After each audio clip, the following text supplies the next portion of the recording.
Net News.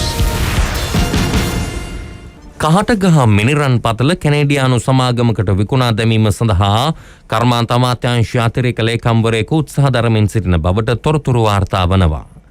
විශේෂ අමාත්‍යවරයා හෝ අමාත්‍යාංශ ලේකම්වරයාගේ උපදෙස් වලින් තොරව අදාළ නිලධාරියා කහටගහ මිනිරන් පතල විකුණා දැමීමට අවශ්‍ය පරිසරය නිර්මාණය කරමින් සිටින බවටයි තොරතුරු අනාවරණ වී ඇත්තේ. අදාළ නිලධාරියා මීට පෙරද චෝදනාවට ලක්ව සිටින අයෙකු බවයි පැවසෙන්නේ. කහටගහ පතලේ තොරතුරු ඔහු විසින් පිටස්තර පුද්ගලයන්ට ලබා දී ඇති බවටද තොරතුරු අනාවරණ වී ඇති අතර ඒ සම්බන්ධයෙන් අමාත්‍යාංශ මට්ටමින් විමර්ශනයක් ආරම්භ කර තිබෙනවා. කහටගහ පතල ලොව වටිනාම සහ දුර්ලභ මිනිරන් විශේෂයක වන දමනි මිනිරන් පවතින ස්වභාවික සම්පතක්.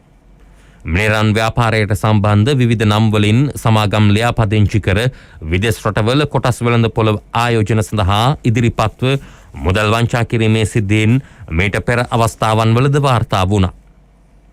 අදාළ සමාගම් බොහෝ අවස්ථාවල කහටගහ පතල හා සම්බන්ධ බවට පවසමින් සිදු කෙරුණු එම මූල්‍ය වංචා හේතුවෙන් කහටගහ පතලේ කීර්ති නාමයටද දැඩි ලෙස හානි සිදු වනවා. චෝදනා එල්ල වී සිටින නිලධාරියා එවැනි සමාගම් වෙත කහටගහ පතලේ වැදගත් තොරතුරු ලබා දී ඇද්ද යන්න පිළිබඳ විමර්ශන සිදු කරමින් පවතින බවයි වැඩිදුරටත් වාර්තා වන්නේ.